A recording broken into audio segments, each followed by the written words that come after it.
আজকের দিনে শিক্ষাটা হয়ে উঠেছে একটা কমেডি শো, কিন্তু কমেডি শো এর সঞ্চালকরা অনেক বেশি গুরুত্বপূর্ণ নিউজ আনছে যেগুলো আমাদের মিডিয়ার আনা দরকার।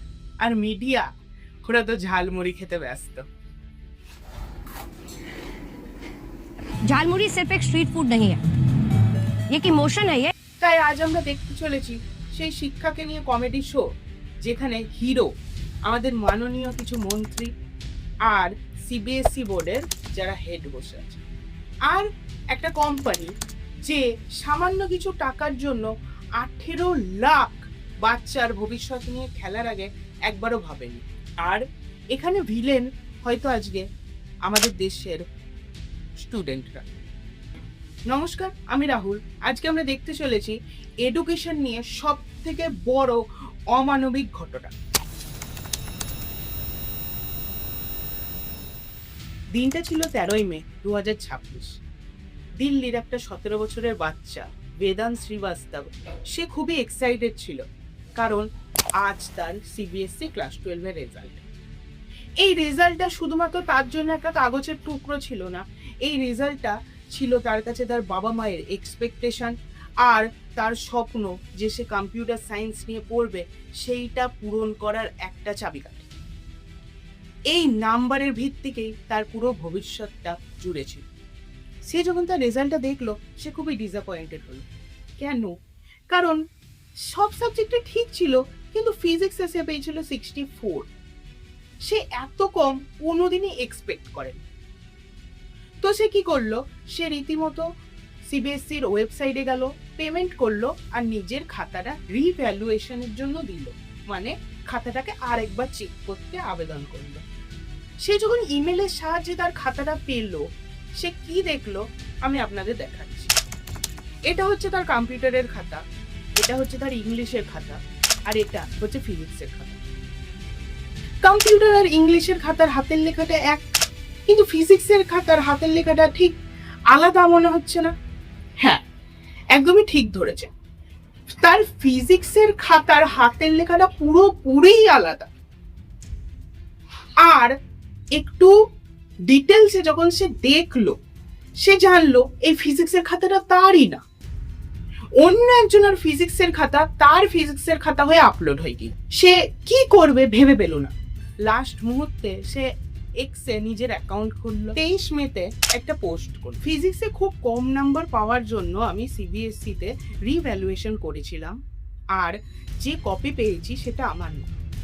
তাই আশা করি সিবিএসসি এর বিরুদ্ধে কিছু অ্যাকশন নেবে আর আমাকে আমার খাতা আর আমি যে পরীক্ষা দিয়েছি সেই অনুযায়ী নাম্বার আমাকে দেবে।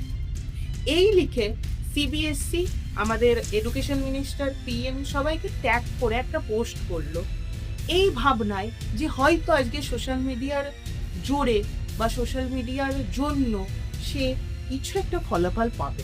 কিন্তু সে এর পরে যেটা হলো সেটা কোনোদিন ভাবতেই পারেনি। এই পোস্টটা করার কিছুক্ষণের মধ্যেই চলে এলো আরেকটা পোস্ট। অনুরাগ ত্যাগী বলে একটা টিচার, সে একটা পোস্ট করলো যে তার স্টুডেন্ট পেমেন্ট করেছে, মানে রিভ্যালুয়েশনের জন্য ওয়েবসাইটে পেমেন্ট করেছে, কিন্তু পেমেন্টটা হচ্ছে না, সে রিভ্যালুয়েশনের অ্যাপ্লাই করতে পারছে না। তার কিছুক্ষণ পরে আরেকটা পোস্ট এলো যে আমার খাতাতে পুরোই ব্লার খাতা আপলোড হয়েছে, ব্লার খাতা আপলোড হওয়ার জন্য কম্পিউটার ব্ল্যাঙ্ক পেজ বলে দিয়েছে। আপনাদের আমি পেজটা দেখাচ্ছি। এই পেজে লেখা আছে কিন্তু আমরা বুঝতে পারছি, কিন্তু পেজটা এইভাবে এই ব্লার পেজে আপলোড করা হয়েছে, আর এটা কম্পিউটার ব্ল্যাঙ্ক পেজ ভেবে ছেড়ে দিয়েছে, চেকই করেন। সেম ভাবে আরো পোস্ট এলো, কারোর ব্লার আপলোড হয়েছে, কারোর ব্ল্যাঙ্ক বলে লিখে দিয়েছে, কারোর তো খাতাটাই অন্য। এইসব হওয়ার পরে যখন ছাত্রছাত্রীরা নিজের রিভ্যালুয়েশন করতে যাচ্ছে, কারোর পেমেন্ট হয়ে যাচ্ছে কিন্তু খাতা আসছে না, কারোর পেমেন্টটাই করা যাচ্ছে। আস্তে আস্তে এই সমস্যাটা শুধুমাত্র একজন, দুজন বা তিনজনে দাঁড়ালো না, আস্তে আস্তে এই সংখ্যাটা 100, 1000, 10,000, শেষ পর্যন্ত 40,000-এরও বেশি ছাত্রছাত্রীর খাতা হয় ভুল আপলোড হয়েছে, ব্লার আপলোড হয়েছে, বা খাতাটা কিছু বোঝাই যাচ্ছে। একটা নিউজ পেপার একটা আর্টিকেল লিখলো, আর সোশ্যাল মিডিয়াতে আস্তে আস্তে কিছু ভিডিও বানানো শুরু হলো, আর জিনিসটা স্পটলাইট এলো। তো স্পটলাইট আসার পরে অ্যাকর্ডিং টু আ রেসপন্সিবল গদি মিডিয়া অশোক শ্রীবাস্তব একটা টুইট করলো যে পাকিস্তানি স্টুডেন্টরাও নাকি এই পরীক্ষা দিচ্ছে, সিবিএসই পরীক্ষা দিচ্ছে। এইটা হয়তো তার জন্য একটা লজ্জার বিষয় না, বাট আজকের দিনে আমাদের জন্য একটা লজ্জার বিষয় যে আমরা আজকের দিনে দাঁড়িয়ে কাদের কথা শুনছি আর কাদের কথাই বিশ্বাস করছি, যারা নিজেদের দেশের ভবিষ্যৎকে শুধুমাত্র সে একটা প্রশ্ন তুলেছে যে আমার পরীক্ষার রেজাল্ট ভুল চেক হয়েছে কেন, এই জন্য তাকে পাকিস্তানি বানিয়ে দিতে পারে। কিন্তু এটা তো ছিল জাস্ট ওপরের লেয়ার। এই বিষয়টা নিয়ে আমি যত গভীরে নেমেছি তত অদ্ভুত অদ্ভুত তথ্য জানতে পেরেছি। সেই তথ্যগুলো আমাকে যতটা এক্সাইট করেছে ততটাই দুঃখিত করেছে, হয়তো তোমাদেরকেও। সিবিএসসি বলতে আমাদের মাথায় আসে ওই হিন্দি মিডিয়াম বা ইংলিশ মিডিয়াম, আমাদের শুনে কি লাভ। কিন্তু আমাদের ওয়েস্ট বেঙ্গল থেকে এইবার 45,000-এর বেশি ছাত্র এই পরীক্ষাটি দিয়েছে, 12-এর পরীক্ষাটি দিয়েছে, যেখানে স্ক্যামটি হয়েছে। আর আজকে যদি আমরা এই বিষয় নিয়ে কথা না বলি, at the end of the day বা কিছুদিন পরে যেমন এই নিট পেপার লিক হচ্ছে, ইউপিএসসিতে প্রবলেম হচ্ছে, আশা করি আমাদের ভাই বোন বা তোমার ছেলে মেয়ে ভাগ্নে ভাগ্নি ভাই বোন এরাও কিন্তু একদিন এই পরীক্ষাটা দেবে। আজকে যদি তুমি এই বিষয়টা নিয়ে না জানো, তুমি এই বিষয়টা নিয়ে না বলো, আশা করি সেই দিনও তোমার হয়ে কেউ কিছু বলবে না। তার জন্য এই বিষয়টা জানা গুরুত্বপূর্ণ, শোনা গুরুত্বপূর্ণ, এই বিষয় নিয়ে ডিসকাস করা গুরুত্বপূর্ণ। আচ্ছা, এইবার আসি, হঠাৎ করে এই বছরই এইরকম সমস্যা এতদিন কি হয়ে এসছে, আমরা বা আমাদের চেয়ে বড়রা যখন মাধ্যমিক বা উচ্চ মাধ্যমিক দিয়েছে, আমরা পরীক্ষা দিয়েছি, তারপরে সেই খাতাগুলো বান্ডিল হয়ে চলে গিয়েছে কিছু শিক্ষকের কাছে, গভর্নমেন্ট থেকে যারা নিয়োগ করেছে গভর্নমেন্ট, তারা নিজেরা বাড়িতে বসে বা সেন্টারে বসে যেখানেই হোক গভর্নমেন্টের নিয়ম অনুযায়ী তারা চেক করেছে আর তারপরে আবার পাঠিয়ে দিয়েছে, সেই দেখে রেজাল্ট বেরিয়েছে।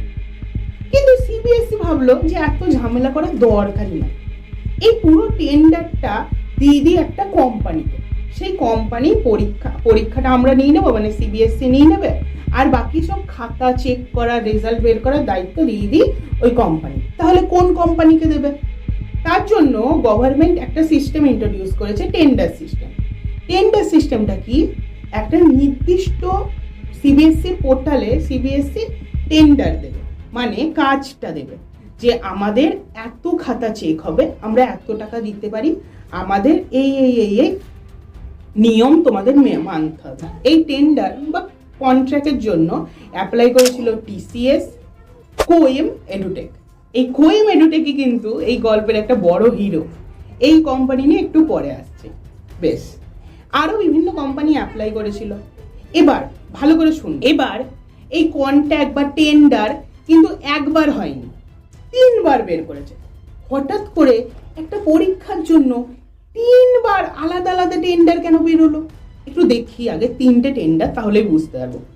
প্রথম টেন্ডারে বলেছিল স্ক্যানের কোয়ালিটি 300 ডিপিআই হতে হবে, দ্বিতীয় টেন্ডারেও বলেছিল স্ক্যানের কোয়ালিটি 300 ডিপিআই হতে হবে, কিন্তু 3 নম্বর টেন্ডারে গিয়ে ডিপিআই কোয়ালিটি 200 হয়ে গেল, 200 বা তার বেশি। এইবার এই 300 ডিপিআই 200 ডিপিআই জিনিসটা কি?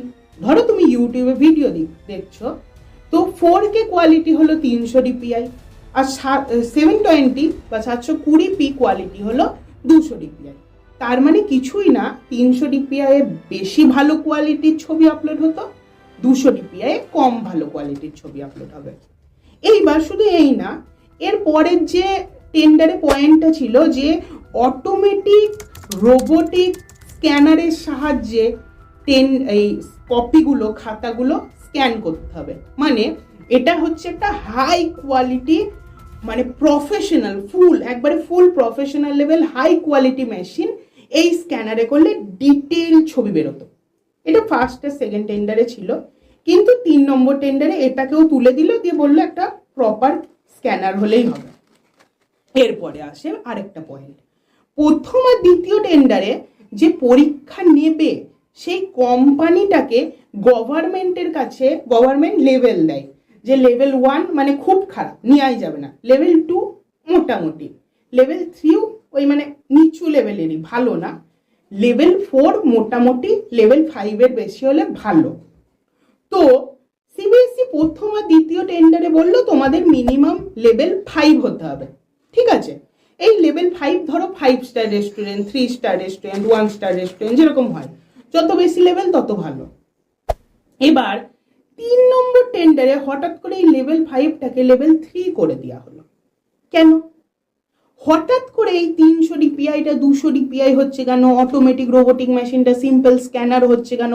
বা এই লেভেল 5টা লেভেল 3 হয়ে যাচ্ছে কেন? এরপরেও আছে, প্রথম আর দ্বিতীয় টেন্ডারে বলেছিল পুওর পারফরমেন্স যে কোম্পানি থাকবে, মানে এর আগে পাস্টে যদি কোম্পানি কোনো খারাপ কাজ করে বা খারাপভাবে পরীক্ষার খাতা চেক করে, তাহলে ওই কোম্পানি নামই দিতে পারবে না টেন্ডারে। কিন্তু 3 নম্বর টেন্ডারে এই পয়েন্টটাকেই তুলে নেওয়া হলো। কেন তুলে নেওয়া হলো একটু পরে গিয়ে সবাই বুঝতে পারবে। আর কি এরপরে বলা ছিল যে প্রথম আর দ্বিতীয় টেন্ডারে বলা ছিল যে 100টার বেশি ট্রেন্ড স্টাফ হতে হবে কোম্পানিতে। তারপরে কি বললো যে 50টা স্টাফ হলেই হবে, তার মধ্যে 15 জনের কম্পিউটারের নলেজ থাকলেই হবে। কেন কোয়ালিটি কমছে কেন? এইটা কিন্তু একটা বড় প্রশ্ন, এইটা তোমাদের ভাবতে হবে। অ্যাজ ইউজুয়াল আমি যে কোম্পানির একটু আগে নামগুলো বললাম, এরা সবাই পার্টিসিপেট করেছিল এই টেন্ডারে, বিট করেছিল তারা সবাই। প্রথম আর দ্বিতীয় টেন্ডারে কোনো কোম্পানি সিলেক্টই হলো না, সিবিএসই করলো না সিলেক্ট, ঠিক আছে। 3 নম্বর টেন্ডারে যখন এই কোয়ালিটি এতটা কমিয়ে দিল, ঠিক আছে, তখন একটা কোম্পানিকে টেন্ডার দিল, সেই কোম্পানিটার নাম হচ্ছে কোএম এডুটেক। হঠাৎ করে এই টেন্ডার কেন এই কোএম এডুটেককে গেল? সিবিএসই অনুযায়ী টাকা পয়সার হিসাব, মানে টাটা কনসালটেন্সি সার্ভিস বা টিসিএস 60 টাকা পার স্টুডেন্ট চেয়েছিল, আর কোএম এডুটেক সেইখানে 23 টাকা পার স্টুডেন্টে কাজ করতে রাজি হলো। এগুলো সব অ্যাপ্রক্সিমেট নাম্বার, একটু বেশি কম হতে পারে। আমাদের গভর্নমেন্ট তো ভালো কাজ করেছে, টাকা কমিয়েছে, মানে সরকারের টাকা বাড়িয়েছে। এইসব টাকা আসছে কোথা থেকে? আমার তোমার ট্যাক্স থেকেই তো আসছে, তার মানে টাকা বাঁচলো নাকি? কিন্তু টাকা যদি বাঁচাতেই হয়, 3 নম্বর টেন্ডার যখন কোএম এডুটেক পেল, তখন ওরা বলল বা সিবিএসসি বলল অ্যাপ্রক্স 2.5 কোটি কপি চেক করতে হবে, তার জন্য অ্যাপ্রক্স 28 crore রুপিস দেওয়া হবে। কিন্তু টেন্ডারটা পাওয়ার পরেই সিবিএসসি হঠাৎ করে বলল আমাদের তো অত স্টুডেন্টই নাই, 1 কোটির কম, মানে প্রায় ওই 98-99 লাখ খাতা চেক করতে হবে। 2.5 কোটি খাতা থেকে নেমে গেল 98-99 লাখ, প্রায় 1.5 কোটি খাতা কমে গেল। আর তাহলে তুমি যদি একটা কাউকে কাজ দাও, তুমি যদি মানে ফার্স্টে একজনকে কাজ দিলে যে তোমাকে এত কাজ করতে হবে, আমি তোমাকে 100 টাকা দেবো, পরে যদি কাজ কমে যায়, তোমাকে অল্প কাজ করতে হবে, তাহলে তুমি 100 টাকা কেন দেবা? তুমি তো টাকা কমিয়ে দেবা, তাই তো? তার মানে কি সিবিএসসি টাকা কমিয়ে দিল? নিশ্চয়ই না। সিবিএসসি খাতা 1.5 কোটি টাকা, 1.5 কোটি কপি কমিয়ে দিল, কিন্তু ওদিকে 10 কোটি টাকা বাড়িয়ে দিল। মানে ফার্স্টে যে 28 লাখের ডিল হলো, সেটা পরে গিয়ে হয়ে গেল 38 কোটি। কেন? এই কেনর উত্তর সিবিএসই, কেনর উত্তর কেন দেয়নি? দোষ কিন্তু ওদের না, দোষ আমাদের। আমরা আজকের দিনে এসে জিজ্ঞাসা করার কথা ভুলে গেছি, আমরা প্রশ্ন করতে ভুলে গেছি, তার জন্য এরা যা ইচ্ছা তাই করছে। তাহলে এইসব এত টেন্ডার, এত তথ্য, এইসব এতদিন কারা সামনে নিয়ে এসছে? নিশ্চয়ই কোনো নিউজ রিপোর্টার সামনে নিয়েছে, তাই তো? না, এইসব তথ্য এনেছে ক্লাস 12-এরই একটা ছাত্র, সিদ্ধার্থ সাধক নাম তার। আজকের দিনে দাঁড়িয়ে আমাদের ইউথের উপর গর্ব করা উচিত, কারণ একটা নিউজ চ্যানেলও যে জিনিসটা করেনি, হয়তো ইচ্ছা করে অনিচ্ছাতে, সেটা আলাদা। একটা জার্নালিস্টের যে কাজটা ছিল, সেই কাজটা আজকে করতে হচ্ছে আমাদের ক্লাস 12-এর একজন ছাত্র, যে এই সমস্যা নিজে ফেস করেছে। যাই হোক, তো এই সব তথ্য এনে বার করেছে এই ক্লাস 12-এ। এবার আমরা বুঝলাম যে টেন্ডারে কি ঘাপলা হলো, ঠিক আছে? আমি বুঝেছি, তোমাদেরকে বলেছি, আশা করি তোমরা কিছুটা হলেও বুঝতে পেরেছো। এবার এই ঘাপলা হয়ে শেষ পর্যন্ত যে কোম্পানি কোএম এডুটেক পেল, ঠিক আছে, ঘাপলা হোক না হোক, কোম্পানি একটা 18 লাখ বাচ্চা টেন্ডার পেল, নিশ্চয়ই কোম্পানিটা ভালো। হ্যাঁ, সেটা হলে তো আজকে এই সমস্যাটাই হতো না। কোএম এডুটেকের ব্যাপারে আজকে একটু জেনে নিই। কোয়েম এডুটেক কোম্পানিটি শুরু হয়েছিল এপ্রিলের 11, 2000 সালে। এর নাম তখন কিন্তু কোয়েম এডুটেক ছিল না, এর নাম ছিল গ্লোব এরিনা টেকনোলজি। এই কোম্পানিটা কি জন্য শুরু হয়েছে? এইরকম মানে এডুকেশনের রিলেটেড, মানে কোনো কলেজ বা কোনো স্কুলের এইরকম পরীক্ষা নিয়ে নিল, মানে এদেরকে টেকনিক্যাল সাপোর্ট করবে। 2013 সালে জওহরলাল নেহরু টেকনোলজি ইউনিভার্সিটি কাকিনাডাতে যেটা আছে, এই ইউনিভার্সিটি এদেরকে একটা টেন্ডার দিল যে আমাদের কিছু এডুকেশনাল ভিডিও লাগবে, কিছু এডুকেশনাল কনসেপ্ট নিয়ে কিছু নোটস বানাতে হবে, টেন্ডার গেল। কিন্তু মাত্র 19 মাসের মধ্যে এই গ্লোব এরিনা টেকনোলজির নামে ওই ইউনিভার্সিটি কেস করলো, বললো এরা ঠিক করে না কোয়ালিটি দিতে পারছে, না ডেলিভারি করতে পারছে আমাদের প্রোডাক্টটার, এরা শুধু টাকাই নিয়ে যাচ্ছে। তো এই নিয়ে পুলিশে কেস হলো, না হলো টেন্ডারটা ক্যান্সেল হয়ে গেল। ঠিক আছে, একটা খারাপ ট্র্যাক রেকর্ড হয়ে গেল। এবার একবার দোষ মানুষ মাত্র হতেই পারে, ছেড়ে দিলাম। এরপরে 2019 সালে তেলেঙ্গানা স্টেট গভর্নমেন্ট এইরকমই একটা পরীক্ষার কথা ভাবলো, আর 2019 সালে এরা তেলেঙ্গানা স্টেট গভর্নমেন্ট এইভাবে সেম ভাবে এই কোম্পানিকে দায়িত্ব দিয়ে এরকম একটা পরীক্ষা নিল। তারা পুরো স্টেটের সব ছাত্রছাত্রীর নাম্বারে গন্ডগোল করে ফেললো। এই গন্ডগোলের জন্য 20টা স্টুডেন্ট ডিপ্রেশনে গিয়ে সুসাইড করেছিল। గ్లోబరీనా టెక్నాలజీస్ పై గ్లోబరీనా సీఈఓ రాజు ఈ సాంకేతిక సంస్థ గ్లోబరీనాను తప్పించాలని ఇంటర్ బోర్డు భావిస్తుంది। তো এত কিছুর পরে কি হলো? এই কোম্পানির নামে কোনো কেসও হলো না, এই কোম্পানি বাতিলও গেল না। উল্টে কি হলো? এই গ্লোব এরিনা টেকনোলজি নিজের নামটা পাল্টে কোয়েম এডুটেক করে নিল, আর তারা আবার সিবিএসসি পরীক্ষার টেন্ডার পেয়ে। একটা ভালো কোম্পানি হোক খারাপ কোম্পানি হোক, একটা খারাপ কোম্পানিকেও চান্স দিয়া, ঠিক আছে চান্স দিচ্ছে আমি মেনে নিলাম, কিন্তু এই কোম্পানিকে কবে টেন্ডার দিল? এই কোম্পানিকে টেন্ডার দেওয়া হলো মাত্র 66 ডেজ আগে পরীক্ষা। তাহলে একটা কোম্পানির একই রেপুটেশন এত খারাপ, আর মাত্র 66 ডেজ আগে তাকে টেন্ডার দেওয়া হলো, সে কোনোদিন এইরকম পরীক্ষা নেয়নি বা কোনোদিন নিয়েছে এইরকম পরীক্ষা নেওয়াতে সাকসেসফুল হয়নি, তাদের টেকনোলজি কি আছে, সফটওয়্যার কি আছে কেউ জানে না। টেন্ডারে টেকনোলজি আর সফটওয়্যারও কোয়ালিটি কমিয়ে দেওয়া হয়েছিল 3 নম্বর টেন্ডারে। তো এদের কোয়ালিটি, টেন্ডার, সফটওয়্যার কেউ কিচ্ছু জানে না, এদেরকে টেন্ডার দেওয়া হলো এত বড় একটা অ্যামাউন্ট, তার চেয়েও বড় কথা 18 লাখ বাচ্চার ভবিষ্যৎ। আচ্ছা, এই যে এত বড় স্ক্যান্ডেলটা হলো, এই যে সিবিএসসি চেয়ারম্যান সেক্রেটারি এরা তো কিছু না হলেও জানতো, তাহলে আমরা হয়তো অনেক জায়গায় শুনলাম যে গভর্নমেন্ট এদের আগে বিশাল অ্যাকশন নিয়ে নিয়েছে, এদেরকে ট্রান্সফার করে দিয়েছে। Action has been taken by the Modi government on the CBSE related issues. CBSE chairman and secretary have been transferred. The CBSE chairman and secretary of the CBSE have been transferred. CBSE chairman, secretary transferred. The Prime Minister took. सरकार ने बड़ा फैसला लिया है, CBSE के chairman और secretary का तबादला कर दिया गया है। जो चेयरमैन हैं और सचिव हैं ट्रांसफर कर दिया गया। কিন্তু আমরা কি একটা জিনিস শুনেছি, মানে নিউজ চ্যানেলটা কিন্তু এটা কভার করেনি, যে এরা যে চেয়ারম্যান রাহুল সিং ট্রান্সফার পেয়ে department of agriculture and farmer ওয়েলফেয়ারে গিয়ে যোগ হয়েছে, আর secretary Himanshu Gupta ministry of অ্যাফেয়ারেন্সে গিয়ে যোগ হয়েছে। কিছুই হয়নি এদের সাথে, এরা গিয়ে উল্টে প্রমোশন, জীবন নষ্ট আলটিমেটলি কিন্তু আমাদের হচ্ছে, এটা আমাদের মাথায়। তাহলে এতক্ষণ আমরা বুঝে নিলাম স্ক্যাম কি হলো, কোন কোম্পানি টেন্ডার পেলো, কোম্পানির ইতিহাস ভবিষ্যৎ সব বুঝলাম।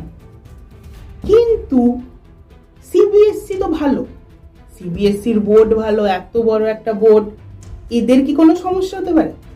হ্যাঁ, শুধু শুনতে থাকো। সিবিএসসির নিজস্ব ওয়েবসাইটে একটা কোনো প্রপার হ্যাকার না, 19 বছরের নিসর্গ অধিকারী নামের এথিক্যাল হ্যাকিং শিখছে। সে হ্যাকার না, সে এথিক্যাল হ্যাকিং শিখছে। সে পুরো সিবিএসসির ওয়েবসাইট হ্যাক করে যত স্টুডেন্টের খাতা, তারপরে ডেটা, ফোন নাম্বার যা আছে সব কিছু হ্যাক করে ফেললো। সে টুইটারে এটাকে পোস্ট করলো, সামনে নিয়ে আসলো। সে প্রমাণ দেখিয়ে দিল যে প্রপার সিবিএসসি লাইভ ওয়েবসাইটে সে নিজের ইচ্ছা মতো ভিডিও চালাতে পারছে।